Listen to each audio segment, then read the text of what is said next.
Hey, everybody out there, welcome to this week's Threes on Fire show. Along with Sadell Boyd, I am Irving Henderson. Let's get right into it. It is a football Sunday as we're recording, and we seem to be going head to head with all the pregame shows when we start recording on Sundays. It's just a part of what it is, and usually we're getting out of here by the time kickoff starts. So we definitely want to get to our NFL midseason conversation, but let's start the topic today with the college football playoff field, and there's going to be a major shakeup this week. Number 16, Ole Miss, might have been able to get themselves back into the conversation with a pretty convincing win over number 3, Georgia, 28-10. I think Ole Miss is going to need some help, but this is a very impressive win for them. But I think the SEC is so heavy at the top. The teams in front of them are going to have to lose in order for them to jump above them. I mean, they're number 16. I know it's the top 12 that get in. Maybe not, but I don't really see a path for them to get in, unless, again, like I said, unless the teams in front of them start coming down, unless like Notre Dame falls, unless Alabama loses another game. I don't see Ole Miss getting in. But the most significant part of this is how far does Georgia drop? Because it's only the top 4 seeds that get buys in the first week. And they're definitely coming out of the top 5. They're definitely coming out of the top 5. I don't know how far they're going to drop them down, but this kind of helps a team like, this should have helped a team like Miami. And unfortunately, Miami was number 4 and they lost to Georgia Tech 28-23. However, this is actually not that bad for Miami. Miami can still stay number 4 in the playoff field. They could have solidly been number 4 with a win, but Pitt, number 18, Pitt lost to Virginia 24-19, and that pretty much guarantees that Miami's going to play for the ACC championship. Unless they lose one of these last 2 games against Wake Forest and Syracuse, there's no path for both SMU and Clemson to jump above Miami. It's like strength of schedule and then common opponents. So Miami, barring like a shocking loss to either Wake Forest or Syracuse, Miami is going to play either SMU or Clemson for the ACC championship. You figure if Miami wins it, they're going to get that number 4 spot because of the guarantee to the conference champions. But Georgia. Oh, man, you can't be losing to Ole Miss. And you certainly can't be getting blown out to Ole Miss at this point in the season when you're trying to solidify that bye. And I think it's a wrap. I do. I think it's a wrap. And there's my college student son popping his head in the background. You may, if you've listened to our shows, you may remember him as being the kid who put his little brother's football equipment on and almost got stuck in it. Good times. The rest of the top 10 handled their business with relative ease, the exceptions being number 8, Indiana. They held on to beat Michigan 20-15. And number 9, BYU overcame a 21-10 deficit to beat Utah 22-21 on Will Ferrell's 44-yard field goal with 3 seconds left in the game. And speaking of the SEC, number 11, Alabama, and number 15, LSU played in what was essentially an elimination game. Alabama waxes LSU 42-13. You got to figure Alabama is solidly back into that college football playoff conversation now. They have to be in.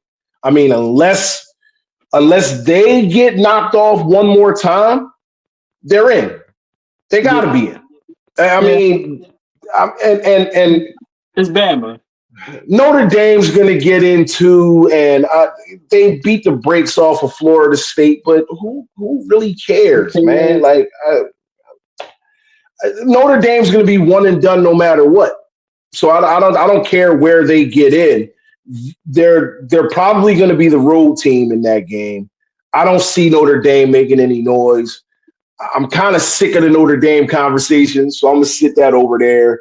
We'll talk more about the playoff as time goes on and see how everything shakes out as far as the top 4 teams who will get the buys, and then 5 through 12, and it'll end up being like the college basketball tournament. And speaking of college basketball, the season tipped off on Monday. We got our first upset. The first night of the season. Number 13, Texas A&M lost to UCF 64-61. And then Friday night, daily double for you, my man. You went on 2 different fronts Friday night. Number 7, Duke beat Army 100-58. And number 1, Kansas beat number 9, North Carolina 92-89. So feel free to have a couple seconds to gloat about that if you want. 2-1. Oh. I mean, you know, it's always nice to see Carolina lose. However, I mean, you got to represent the ACC as well. And you can't just be letting other teams and other conferences be number 1. Yeah. You know, you got to knock them off so that we could be number 1. What are they doing? What are they doing? Listen, but you know what? Carolina, I will say they kind of showed me something, man. They was getting waxed early in that game. Yeah, I think they were down like 20-something, like 21 points or something at one point in the game, and they actually took the lead. Like there was a point they took the lead, and I was like, oh man, they going. And then listen, Kansas is tough. And when you're talking about, you know, how wide open college basketball has been the last couple of years, although, you know, we got a team gunning for a 3-peat, it's still been wide open. It's not like we're talking about like a dominating team with this. Like, I know you remember Duke was that 91, 92. They were 91, fairly 92. Dominant. Florida, they're 2 years running it back. They were a pretty dominant team. Is it that wide open, or are we sitting here like, could we see a 3-peat? It's been a long time since a team has won 3 in a row, and we're in this era now where players don't stick around. So what is the likelihood of a 3-peat coming this year for UConn? I mean, that's tough. I mean, it's not like they came in, you know, ranked number 1. You know, they lost players, then they had to recruit. It's tough to continuously repeat and then now 3-peat with the way players, like you said, one and done, they leaving, they coming and going. Right. But I would bet the field, like just you know, I would bet the field, but it's possible, man. I mean, they got as good a shot as anybody. Well, with the way everybody's talking, I think I may put a couple dollars on your Blue Devils to get it done this year, man. They talking about this recruiting class led by Cooper Flagg is one of the best that we've seen in quite some time. I'll say I think the championship is always going to be the champions to lose, especially a team that's won 2 in a row, and Dan Hurley turning down going to the NBA because he wanted the shot at a 3-peat. But if you ask me right now who I would probably pick to win the national championship this year, I'm kind of leaning towards Duke, and I feel disgusted saying that. No, you feel great. But I am. I'm kind of leaning towards Duke winning the national championship this year. You feel good about that, man? No, I don't feel good about that at all. No. Come on, boy. Nah, man. Ride the bandwagon for a year. Nah, I need to like go to Minneapolis and purify myself in the waters of Lake Minnetonka after that, man. That don't feel good at all. Saying that I feel that Duke is going to win the national championship this year. But of course, as the season goes on, we'll talk more about that. But next Sunday, You guys know I talk about all the time. I coach Pop Warner football. My 11U Parkside Saints will be in Marsh Creek yet again, playing for the Pop Warner Eastern Regional Championship. Now, last year, we lost to the Abington Raiders. We kind of got thrown off first play of the game. They have a pretty good kid named Kamar Burton. First play of the game, our linebacker stepped right out of his way. Gone. Touchdown. And it was all downhill from there. Now, when we finally realized that we could play with him, it was too late. We ran out of clock, right? Yeah. So here we are, almost a full year later, and Abington's waiting for us again. Now, we talked a lot during the offseason and during the preseason about wanting another shot at him, and we got our wish. So, with that, with revenge on our minds, that led me to a top 5 segment for today. What are your top 5 revenge moments in sports history? Now, I do this in no particular order. So the first one on my list is Reese Hoskins' slow trot against New York and pitcher Jacob Rhame. I think that's how you pronounce his last name, Rhame, Rhame. I may be pronouncing that wrong. The Phillies were in like this rather intense series against them, and Hoskins got hit by a pitch. He got hit by a pitch, and I mean, it wasn't like it was unintentional. It was definitely intentional because he threw at him and missed, and then actually did hit him. And Hoskins flung the bat to the side. The next night, same pitcher on the mound. He took him deep, and I mean, Hoskins took every bit of every second around the bases. Like he might as well have just walked for all that. Like he was just going around the bases, taking his dear sweet old time.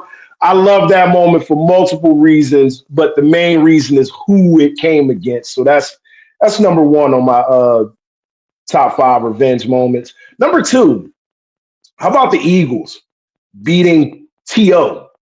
in his first game here in Philly when he came in here as a Cowboy? Now, I remember everything about that game and even the lead up to that game about him coming back here. And if anyone from this area remembers, 2005 was terrible. It was terrible. From the time training camp started, he was a complete distraction. You know, he felt as though he deserved more money. Blamed Donovan McNabb for not advocating for him to get more money the way that he apparently had done so with Brian Westbrook. And you get the infamous driveway press conference where he's out there with no shirt on, doing sit-ups and lifting weights. Like, it was just a mess. And then he got into a fight with, I think it was Hugh Douglas, he gets in a fight with, and then McNabb ends up with a sports hernia. They end up sending T.O. home. McNabb gets lost for the rest of the season. So 2005 was already bad enough. And then you kick off 2006's offseason, and he signed with Dallas. And that's like a big slap in the face towards this fan base here. Like, there were fans that were on T.O.'s side that felt like, yeah, he came back from that ankle injury, played in the Super Bowl, did his thing. Yeah, give him the money. Like, tell him and McNabb they got to find a way to coexist and make it work. And here he comes wearing the star on his helmet. And then the week before, he ended up in the hospital because allegedly he overdosed on medication. And I'll be the first to say I love this fan base, but this fan base ain't shit because they had a chant like the Ole chant, the Ole, Ole, Ole, Ole. And they were chanting T.O. when he was here. So it was T.O., T.O., T.O., T.O. And then he comes in with the overdose, and they were chanting OD at him. Like, yo, I mean, what what the hell is wrong with y'all, yo? What's wrong with y'all? But he had a pretty frustrating game. He was mad he wasn't getting passes. Dallas is driving late in that game. Looks like they're going to find a way to, win the game for T.O. And Bledsoe throws an interception. I think Lito Shepherd ran it back like 102 yards for a touchdown. Joe Buck sounded so disappointed on the call on Fox. So that's my number 2. The Eagles beating T.O. in his first game back here in Philly when he came in as a Cowboy. My number 3 is recent, very recent. We're talking last year recent, and it's the Attaboy Harper game. So the Phillies and Braves played in the NLDS last year. Harper got caught being way off base, thinking that he was going to be able to keep rounding the bases on a base hit. He couldn't. Michael Harris made a great play, threw the ball to first, doubled up Harper, and then Orlando Arcia goes in the locker room, and he's attaboy Harper, just running off at the mouth. And then in game 3, Harper hits 2 home runs, and on each one, he stared Arcia down as he was running around the bases. I think that series broke him, because Arcia was like, the crowd was taunting him, and he turning around, yelling in Spanish and making faces instead of paying attention to the game. So, yeah, the Attaboy Harper game is the 3rd on my list. 4th on my list, Antonio Tarver knocking out Roy Jones. And not just knocking him out in that fight, because this was their second fight. It was, you got any excuses tonight, Roy? Before the fight. And I mean, he was bouncing around, and I'm like, yo, nah, Roy ain't going to lose this fight. Like, I've never seen Roy Jones, like, at that point, you never saw Roy Jones get hurt like that. And Tarver just completely obliterated him. And that was the beginning of the end of Roy Jones being like this top level fighter, because I think right after that, Glenn Johnson knocked him out worse than what Tarver did. But it was just, Tarver just came into that fight with that mindset of, no, I'm not only going to win this fight, I'm going to knock your ass out too. And he did. 5th on my list, and I threw this on the list thinking John would be on the show. I don't know where he's at right now. John, whatever, man. Get your ass back to the show. Right. The 96 Bulls against the Magic. And everybody remembers 95, Orlando. They beat him. They beat him. It was Jordan's first, it was the second playoff series of his return. Orlando was the better team. Anybody that like views that differently because of how great the Bulls were, you don't remember just how mid the Bulls were in 95 when Jordan came back. It wasn't like the Bulls were, one of the top teams in the East. They were like scrounging, trying to get, home court advantage in the first round. By the time Jordan got back, and Orlando had home court advantage in that series, everybody remembers MJ getting stripped. And it was a bad look. It was a bad look because we hadn't seen MJ lose a playoff series since 1990. Yeah. The Bulls were running the league. Now, I know the Bulls lost in 94, but MJ was a baseball player at that point. Right. And the 95-96 Bulls are easily a top 3 team in NBA history. And they got that matchup against Orlando, and they completely washed Orlando out. Like, it was a sweep, and it wasn't close. It was just like, MJ is that guy. Everybody talks about, that it's personal, or he took it personal. He took that series personal. He did. Personal. And he didn't give them even a second to take a deep breath. And the Bulls swept Orlando, got them out of there. And it was kind of like the last time, I'll say, Jordan probably had that kind of revenge on his mind because at that point they were running the league again. They were running the league again after 95, 96. And listen, Shaq, Penny, Horace Grant, you shouldn't have pissed that man off, yo. You shouldn't have. It got y'all out of there in 4, and it was bad. It was bad. Yeah, I'm out of here.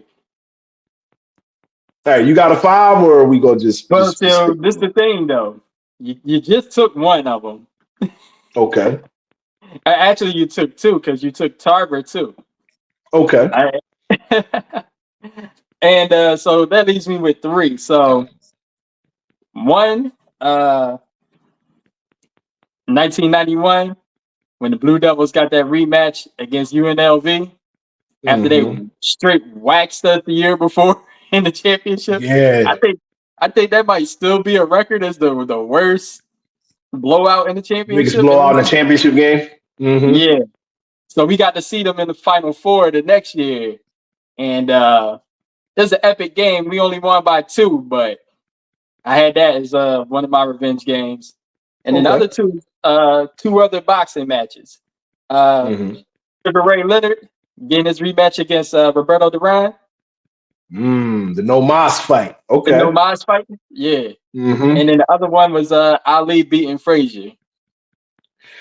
Yeah, now you know what? I thought about the Ali Frazier fight. I did. I thought about that fight, but what kept me from picking that fight is because I would have had to go to the third fight. Because the second fight was kind of boring. It was kind of boring. Now, Ali avenged his loss, but the fight that really stands out in that series is the Thrilla in Manila. Now, if I was going to pick an Ali fight as far as revenge, I would have went with beating Ken Norton. Because in the first fight between him and Norton broke his jaw. Right. And Ali the second fight between him and Norton was close. It was closer than the first, but Ali won that fight. He won that fight. And he did the same thing against Leon Spinks, too. Spinks was this young up-and-coming guy, and Spinks used all that young energy to smother Ali. And I was just, matter of fact, and it's ironic that you brought this up because I was just watching Muhammad Ali's HBO special. And Ali should have quit after the Thrilla in Manila. That should have been it. Whatever Ali had left in the tank was done after that fight with Frazier. Frazier took everything he had left. Now, granted, Ali was winning, but he was taking abuse. He was taking a lot of abuse. And for anybody that wants to know just how much abuse he was saving or how much abuse he was taking, go on YouTube and look up Muhammad Ali's fight with Ernie Shavers. Ernie Shavers battered Ali with some of the hardest punches outside of what Norton and Frazier did to him. Shavers looked like he was trying to take Ali's head clean off. Ali's heart is unquestioned. Shavers hit Ali with bombs that would have dropped a normal man. That would have you're done. You are absolutely done. And that fight, the first fight with Spinks, again, that was just Spinks using his youth to win those rounds. Now, in the second fight, Ali fought more sharper. He was on his toes. He was bouncing around. But again, that was another one that should have been it. And then he comes back and he fights 2 more times and he loses both of those fights. But good picks with those boxing ones, man. Good pick. Good, excellent picks with those, man. Yeah, it was kind of hard for me, and I was like, damn. The most revenge thing I could think of was all the boxing matches, the rematches of the boxing. I was like, it just, especially I would say, No Mas, that one.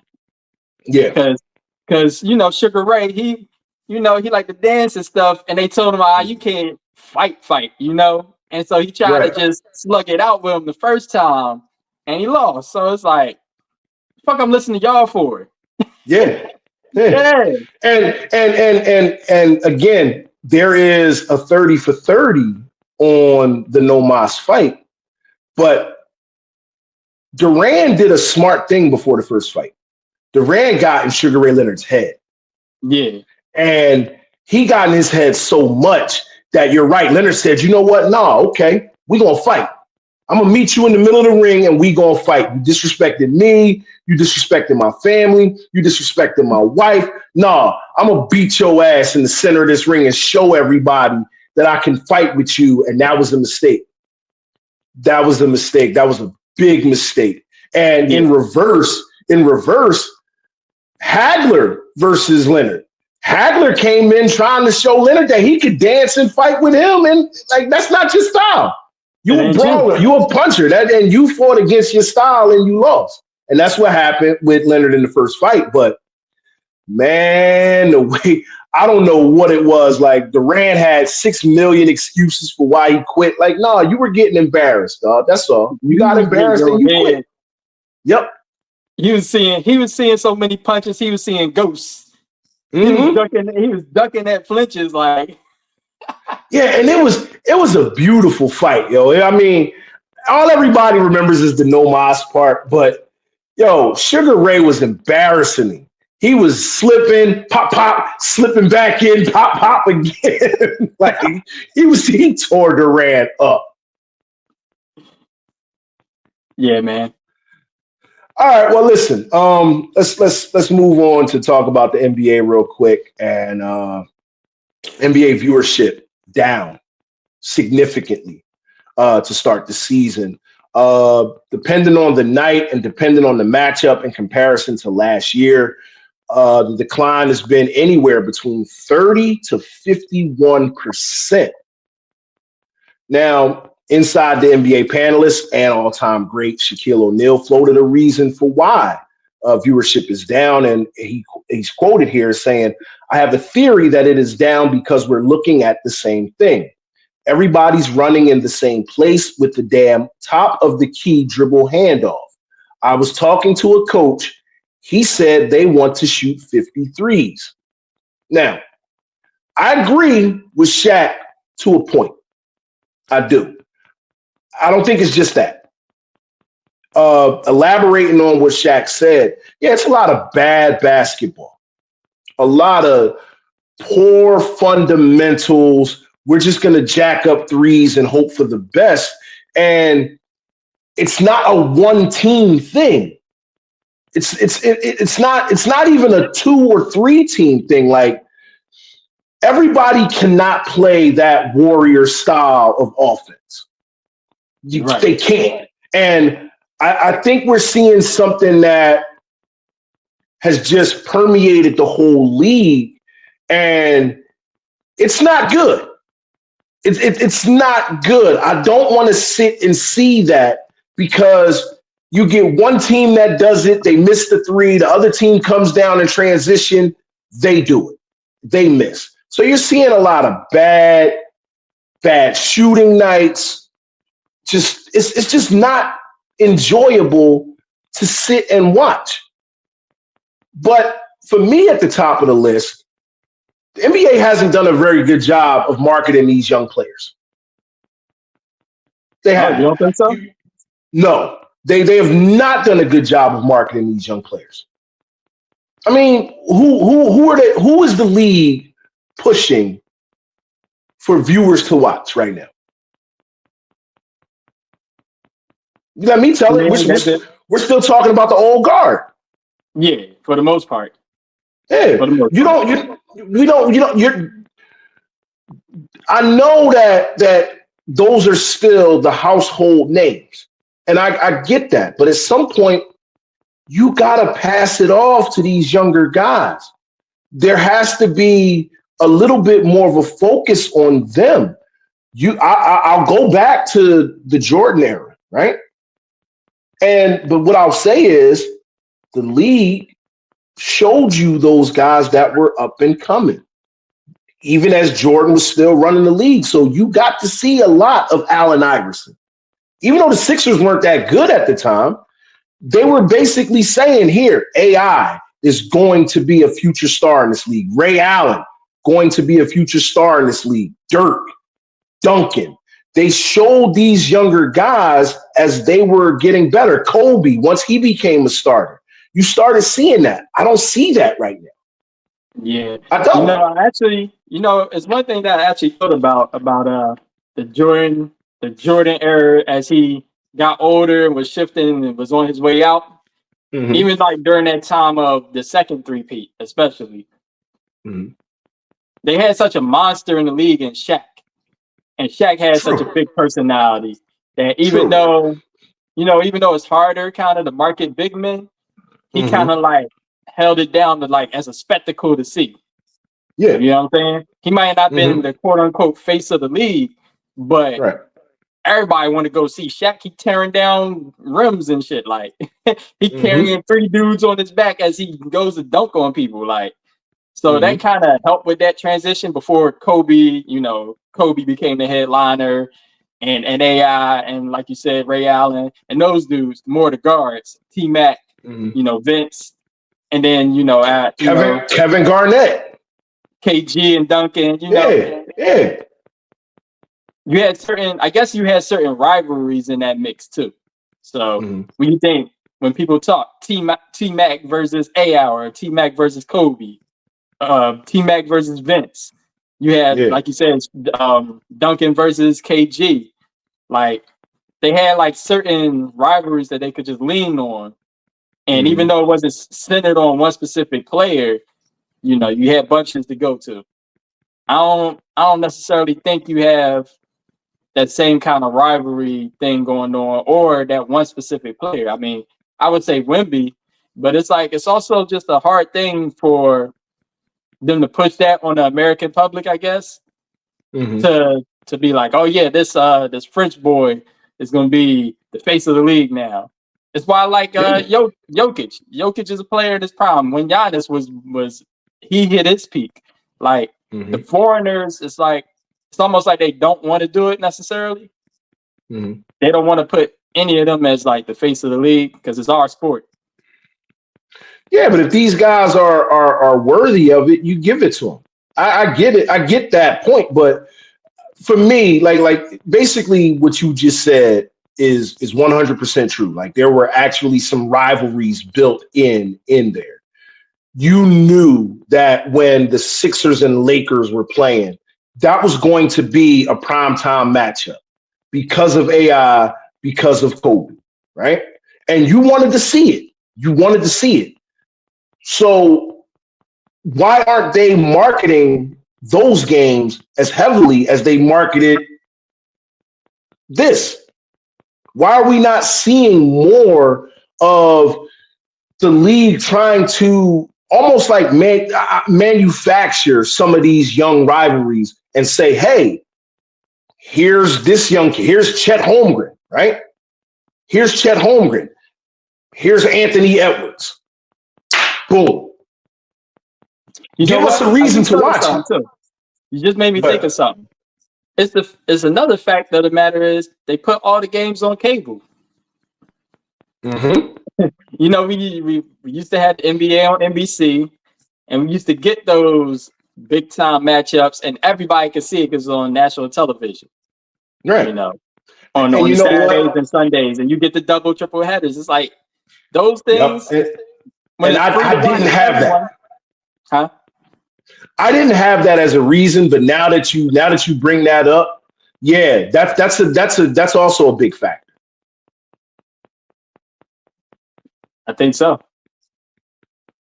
My other reason, well, I said that.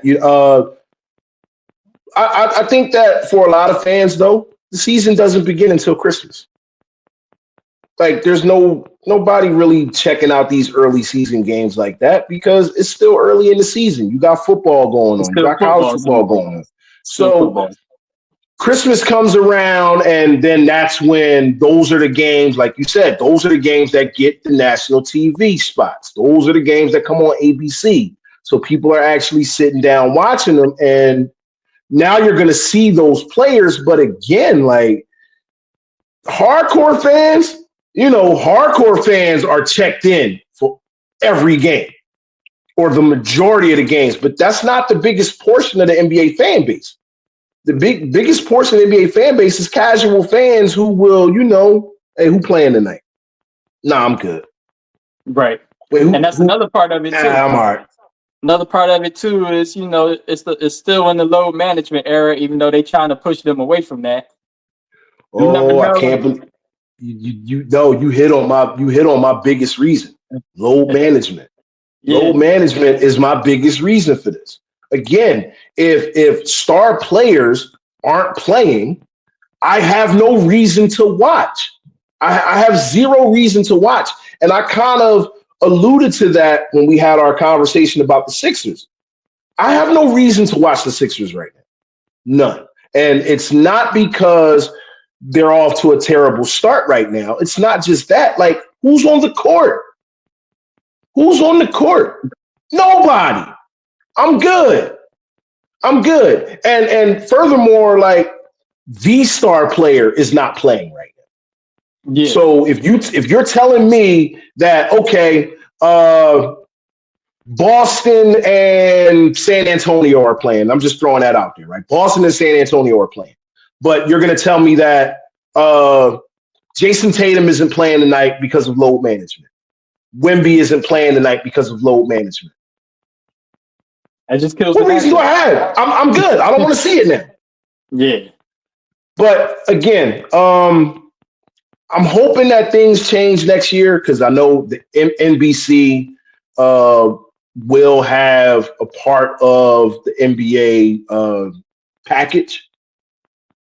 But one other thing that I didn't have on this list, besides what you said about not being more accessible to fans, there's too many games on. There's too much. Like, NBA TV will have a doubleheader, and then you get TNT the next night, and then you get ESPN, and then it's back to TNT, and then it's back to ESPN, and then it's back to NBA TV. It's like, there's other things on. There's other stuff to watch. Unfortunately, you have Thursday night football. I mean, depending on the matchup. I was actually going to bring that up because football kind of did them dirty by adding the Thursday night games, and football is trying to take over Christmas. Yep. And now you got football games on Christmas too. So, I mean, listen, I don't think that it's at a point of panic. We saw this with the NFL. The NFL numbers dipped a little bit, and then they went back up to, relatively normal numbers. I think once we get into the swing of the season, the numbers are going to go up, especially once football is done. Yeah. All right. Speaking of football, it is now time to talk about the mid-season of the NFL and where we are right now, who our biggest surprises are, who our biggest disappointments are, a little bit of other conversation about where we are right now with the NFL season. Let's start with our biggest surprises. I don't want to say it. I don't. But I gotta say it because I gotta be honest. The biggest surprise right now is the Washington Commanders, man. It's the Commanders. It's the Commanders. Here they are. They're 6-2. Daniels looks like he's going to be something special in this league. They got that fluke win against Chicago a couple weeks ago. So it was like just when you thought that just when you thought that they were going to lose that game, and my man is easily dumbass of the year for looking around, taunting the crowd in the middle of the play. Okay, the play is going on, and not only was he not paying attention in the middle of the play, he's also the dipshit that knocked the ball upwards in order for Noah Brown to catch it. So you messed up twice, and I don't care. And I literally sat here watching that, thinking like, "Oh my god, this is going to be a problem. They're going to be a problem to deal with." And I don't mean they're going to be a problem to deal with just this year. They're going to be a problem to deal with going forward, especially if this rumor is true that players now are clamoring to go to Washington. Like they are going to become the hot destination point now. Like nah. I don't like this. I don't like this one bit. I didn't hear that one. When did this? Who said that? Yeah, Shefty reported that, man. Adam Schefter reported that players are saying that Washington is the destination point now, and I get it. You have a defensive minded head coach, and you have a rookie quarterback who's showing that if you get the right pieces around him, he's going to have success. Like we're seeing in Jaden Daniels what I expected to see from Justin Fields in Chicago, but they gave him nothing. You understand what I'm saying? They gave him nothing. And it's almost it's what people expected to see this year from Caleb Williams. Oh, yeah. So, I mean, that's more of a Chicago thing than anything else. But I listen, Thursday night, hopefully the Eagles pour water on this Commander's bullshit, man. I was gonna say, who knows, man? You know who low key sitting back smiling right now because he probably see himself. RG3. Yeah. RG3. He probably see himself. He's like, damn, that was me, man. That was me. I was doing that. Yeah, unfortunately, there's no Shanahan in there to wreck his career. Because that man, listen, what they did to RG3 was absolutely disgusting. Like, I'm just talking as a football fan. Now, granted, and I know that the rivalry there between the Eagles and Washington can be intense, but at the same time, I want to see Washington be good sometimes because beating them means something when they're good. It's the same thing like with Dallas and the Giants. Yeah, it's fun to beat them when they're bad, but it's even better to beat them when they're good. And what they did to RG3 was borderline criminal. Like you knew this guy was not even close to being 50%. And he's got this bulky knee brace on. He should not have been playing. I don't care if you felt as though he gave you your best chance to win. You wrecked this man's career. He was never the same after that. And it's a damn shame. Now, fortunately for them, they had Kirk Cousins waiting in the wings, but they couldn't even do right by him and keep him in the fold. He left. So I mean, want to pay him. And I don't blame him. Look, I saw what you did to the last guy. You won't do that to me. Nope. Not at all. Not at all. But I have Washington as my biggest surprise so far. I would say the Vikings. I mean, really, they got Sam Darnold as their QB, man. Ain't no way I thought that.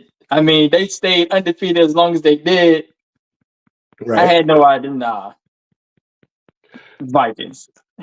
I give you that. I could see the Vikings being on this list. I could. The Vikings, but I mean, I kind of expect them to take a little bit of a tumble because of how good. I thought they was going to be last, like dead last in their division. Well, yeah, we did say that. We did say that, and we also, like, even when we talk about Washington, we talked about Washington and New York being in a race to the bottom of the NFC East. Yeah. So I mean, I can see the Vikings being on that list somewhere as among the biggest surprises. Biggest disappointment. Who you got?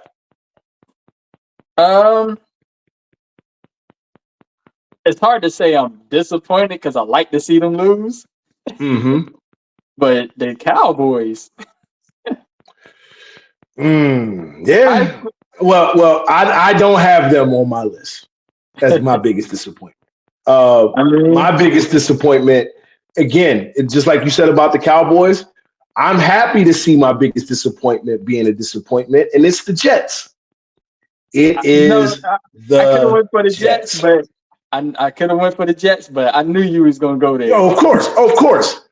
Anybody watching knows that it was going to be the Jets on my list because Aaron Rodgers was supposed to come back from this injury.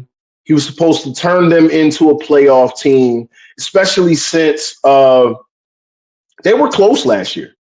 They were close. You figure if they had Rodgers last season, some of those games that they lost would have been wins, and they looked like they were going to, I'm not going to say overtake Buffalo in the division, but they were going to be up there fighting for a playoff spot, especially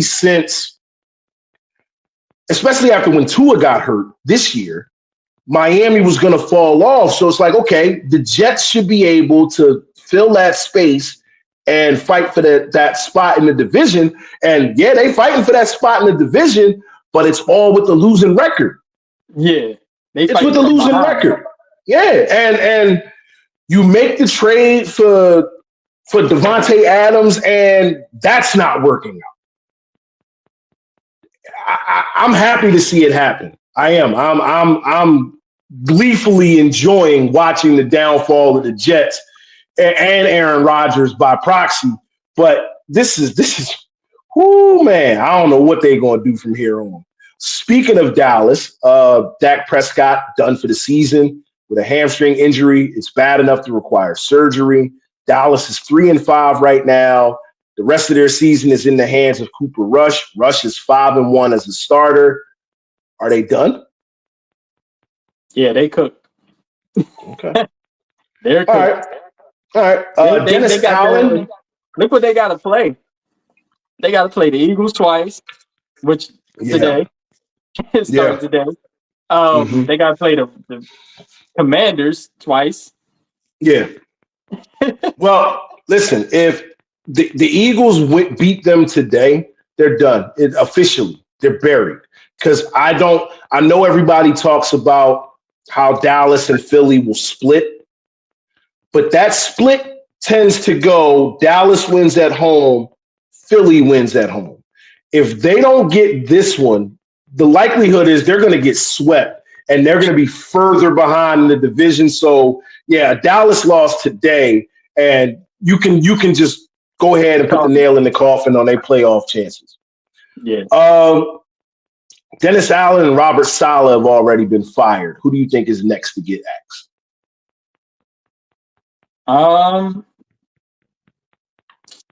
That's a tough one, actually.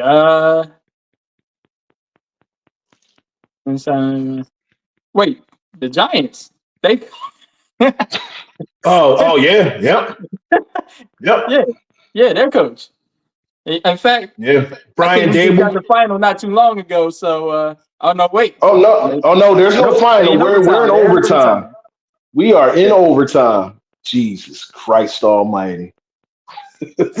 Why we do this to Germany? Oh wait, no, it's effectively over, yo. Y'all in field goal range. Matter of fact, we doing a little live broadcasting here. Ron. Yeah, y'all lining up for the game-winning field goal. Oh, okay. Well, yeah. He's going. He's next. Yeah, I don't think Dable should make it back to America with his job. Nah. Actually, matter of fact, but before Dable gets fired, the general manager got to go. The general manager got to go. You're the dummy that said, "No, we don't need Saquon. We don't need him. We're good." We paying our quarterback all this money. We not paying him to hand the ball off to some running back. Nah, we're good. Thank you. I want to say thank you to the Giants general manager for letting him come here to Philly. Oh, he's injury prone. He's this, he's that. Yup, maybe he is. But did you see the play he made last week? Only special players make plays like that. And y'all just let that walk away for nothing. I appreciate you. I think Eberflus in Chicago is also going to be on the list to get cut too. I think he's next on that line. Yeah, Eberflus and Doug Peterson. I think Doug Peterson is going to be done in Jacksonville too. Dougie P. Yep. Yeah, I can see Dougie P. The Bears, though, I think they coach. I think they give him a little bit of grace. Nah, he ain't gonna get no grace. I'm telling you right now, if the season continues trending where they're gonna miss the playoffs, they'll bring somebody else in. That's crazy. I mean, they might do that. You're right. They might do it. But I don't agree. Oh, we got a final in Germany to carry. You having a weekend, man. They just picked you up, man. Your Canes went down on Saturday, but your Panthers out here fucking up their draft position. Beating the Giants 20-17 in overtime, man. I appreciate y'all for that. Thank you for beating the Giants. So now the Giants continue to stay down where they at right now. That's disgusting work, man. That's disgusting. All right, listen. Who do you think has the best chance to beat the Chiefs? Right now, they're undefeated. You got to figure at some point they're going to lose, right?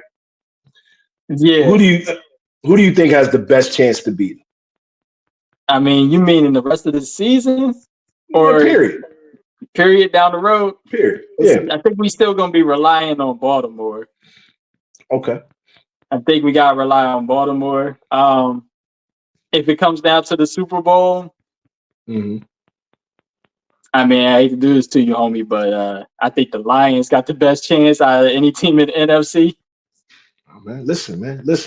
I'm gonna get into that a little later, but you're right. Yeah. I think out of the NFC, I think it is the Lions. Yeah. So those two teams. I mean, spoiler alert, I'm picking against them today. So. Okay. All right. Last one before we get into our power rankings, our first power rankings of the season. The NFC West is tight, right? The Cardinals. I should have picked them as a surprise. The Cardinals, they 5-4. I mean, it ain't like they wrecking shit. They 5-4. But the Cardinals are leading the division right now. Who do you think wins this division eventually? Oh, I don't know, man. I mean, everybody's separated by a game or a half a game. This is one of those one and done. I'm gonna tell you about the most disgusting thing about this division, right? So the Niners are the team, right? So you would think, but the Rams kind of got them figured out. The Rams do. And the Cardinals is just like this wild card that they beat the Rams and they beat the Niners, but then they'll lose to the Seahawks. Yep. I really don't know what to make of it, and I guess I just got to say that the Niners are gonna find some way to pull it off, but and then for whatever reason, like the Seahawks just can't beat the Rams. It doesn't matter where the Rams are at, whether they're in Los Angeles, whether they're in St. Louis.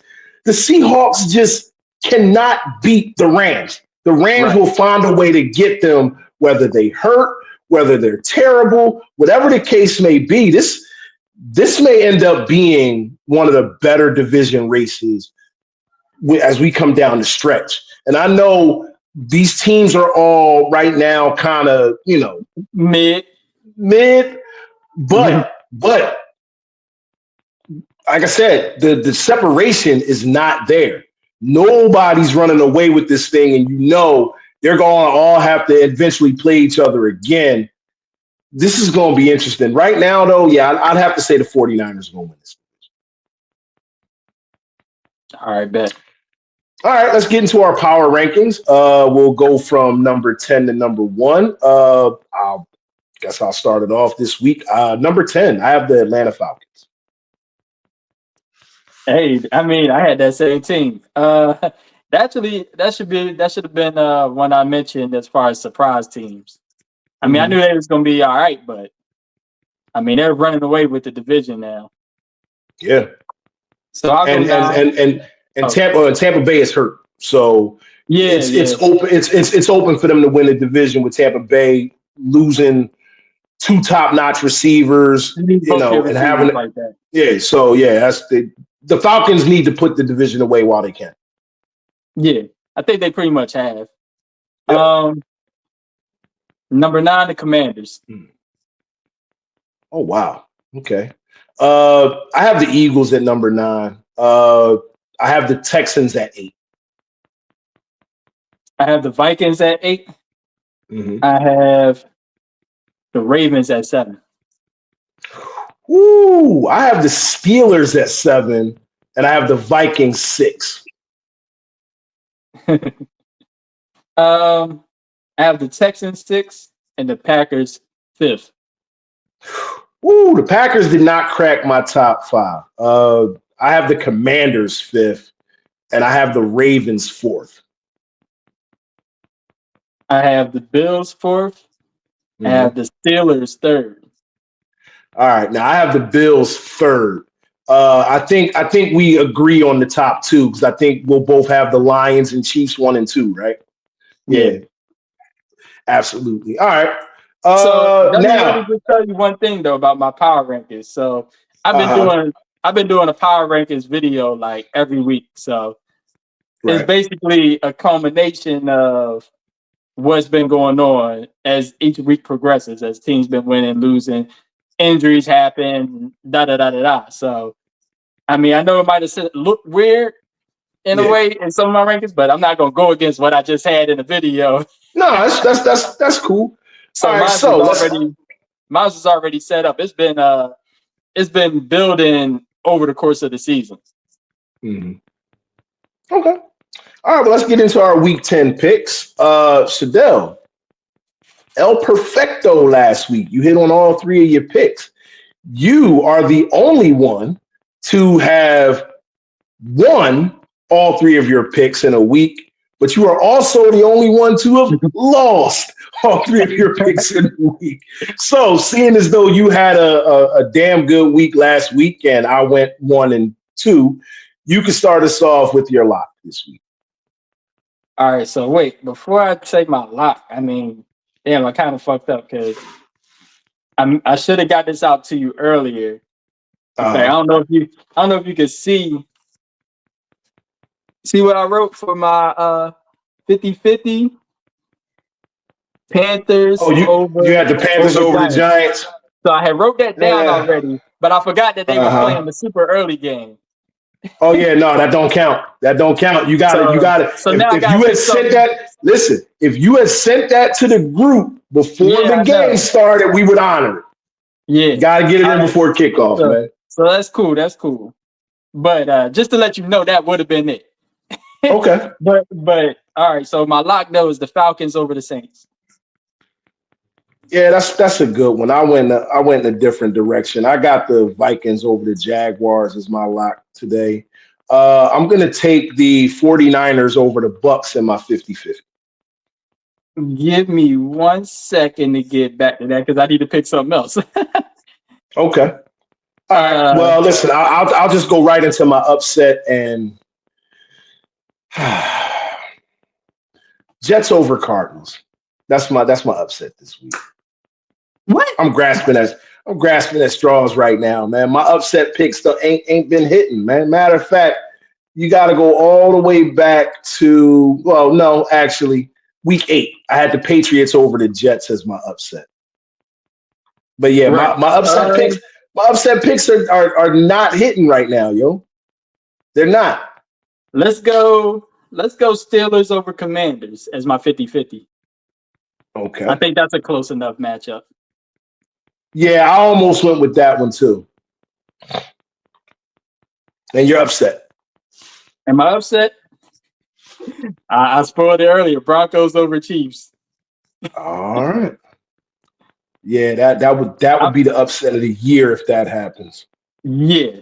Especially after the way they just got their asses whooped by Baltimore. All right, let's go on to our awards because it is almost kickoff time. John's not here, so I've been covering Dumbass of the Week for him. Dumbass of the Week, easily, Nick Sirianni.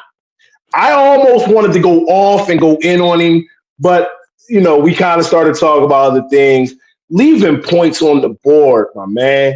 Leaving points on the board, off the board. Like, what are you doing? You go for the 2-point conversion 3 times. That's unnecessary. You pass on 2 field goals. So 9 points off the board. And it comes down to a late drive for the Jaguars when it should not have. And Nakobe Dean saved your ass with that interception in the end zone because this was looking like the Falcons game all over again. And trust me, if that had happened, like it would have been a full-scale riot in South Philly because Nick Sirianni would have done it again. He personally would have been responsible for another bad home loss. Just, you don't have to reinvent the wheel, my man. Take the damn points. All right, who's your person of the week? It's really it's layers to this because really it's a damn game, and it was the Bengals. It's the Bengals-Ravens game. I mean, twice this year we've had basically instant classics. Mm-hmm. Like, and what Ja'Marr Chase did to the Baltimore Ravens secondary was nasty, real nasty. And it's like, yo, he only he's the biggest threat, and almost to the point where he's the only threat. Like, he's been killing you all night for 200 yards. I mean, end of the game, who you think they going to? Well, besides the 2-point conversion, which ironically he got open on that play too. But yeah, it was the Ja'Marr Chase show, and this was another one. Like, I have to get up super early for work in the morning. I fell asleep. I fell asleep watching the game. Listen, the Ravens at one point when they was down 21-7, like going into the fourth, I'm like, this is dead. They got him this time for sure. Mm-hmm. I'm watching it, on the phone, and with me and my man, he got his phone, he got the game on. I'm like, cool. He gets off the bus. I'm continuing on. I'm like, all right, it's a wrap. Boom. I get off the bus at home. It's going into the fourth quarter. My man's text me like, dog, Ja'Marr Chase is amazing. He just tied the game up. Tied the game up? It was up 2 touchdowns. Mm-hmm. I get it. I run in here, turn on Prime. I'm like, yo, these motherfuckers then came back, took the lead, and now the Bengals just scored to retie the game. Mm-hmm. What the hell is going on? Yep. Ravens proceed to drive down the field, score amazingly. Like, listen, that Tylan Wallace touchdown was. I thought he stepped out. I did. I thought he stepped out, but the way they explained it, the heel of his foot never touched the line. So he had his foot up. So as long as his heel never came down, he was still in bounds. Still in. I mean, he was inbounds by like that much, but that was enough for him to still be in bounds. Right. So then the Bengals go down and they drive, and of course they score. Mm-hmm. And I'm like, what are they about to do? Immediately they decide to go for 2, and I'm like, yes, that's what I want to see. Because teams been like, especially like, let's say when they play against the Chiefs. Yeah. They playing for overtime and shit. Like, no. I'm like, no, go for the kill. Thanos said aim for the head next time. Mm-hmm. And I like it. And, they came up short. The Ravens roughed him up on that play. There was a face mask. They basically assaulted Gesicki. Yeah. Like, multiple things could have been called, but listen, no flag. I like the fact that they went for it. I mean, it was in Baltimore, so it's like, I feel like when you in a game like that and you in the other team's home, go for the kill. Walk out of there. Either you hear that, Todd Bowles? Do you hear that, Todd Bowles? Go for the win, not the tie. So I ain't mad at it. All right. My what to watch: Mike Tyson versus Jake Paul. Friday night, Netflix. Should be a spectacle. I don't think it's going to be a good fight, but I think it'll be a good spectacle. Hopefully Tyson gets this dude out of here. Shout out to Boots Ennis. We actually had a big fight here in Philly Saturday night. He won his championship fight, retaining his title. I want to see more of that. I want to see more big fights here in Philly. Yeah, me too. I mean, we're a big fight city too. Mm-hmm. Yeah. All right. Well, look, it is. I just want to say something else about Boots before we get off. Good. I actually, and I was kind of like, I guess, I don't know, lukewarm, I should say, on his performance. Right. It looked like he wasn't engaged in the fight the way he really should have been. Mm-hmm. And it kind of came out, as they interviewed him at the end of the match, he was kind of just like, yeah, well, it's when you're trying to just, put on a show and like, he's like, I'm ready to move on, basically. I'm ready to move on. And I try to just give this one last fight. Get the fans a show. Yeah. Get the fans a show. Yeah. Mm-hmm. And he's like, I was trying to knock him out, but, he wasn't going for it, basically. So it's kind of like, that's why it looked so ugly, basically. Yeah. He wasn't going to take any unnecessary risk. He knew he had the fight in hand, gave the fans a show. Probably could have got him out of there if he opened up some, but he didn't want to, which I get it. Right. I get it. No sense in taking the risk. Yeah. And you know what? I kind of wanted to go to that fight, too. I was thinking about it. Me too. But I fell back at the last minute. And now we should have seen. See, now this is a situation we should have discussed that. Because I'd have definitely went, man. If you'd have been like, yo, let's go to the fight, we out. And I'd have just told my job, kiss my ass, I ain't staying, I'm out of here. Right. Well, there'll be another time. Oh, yeah, man. Yeah. We'll probably, go down to the Sixers game at some point with paper bags on our heads. I mean, we kind of got to get them. We kind of got to get them now. We got to kind of get them now before they put everybody in, because the price is going to skyrocket when they have everybody. Which is exactly why I got my tickets for the Eagles-Giants game this past weekend, man. Like, before them ticket prices keep shooting all the way up, let me get it while it's right here, and we good to go. Oh, okay. All right. Well, listen, man, another good show. John, bring your ass back to the show, man. You missing out on some great conversation, man, especially with you being a Bulls fan. There's some stuff that, we need to discuss as far as the basketball season is concerned. Listen, try to get the show in before our championship game on Sunday, because I know if I try to do it afterwards, I ain't gonna have a voice. And hopefully it's a good not having a voice, because we're celebrating the regional championship and a trip down to Orlando to play for nationals. So let's go. Yeah. We'll get it done. Man. Catch you guys next show.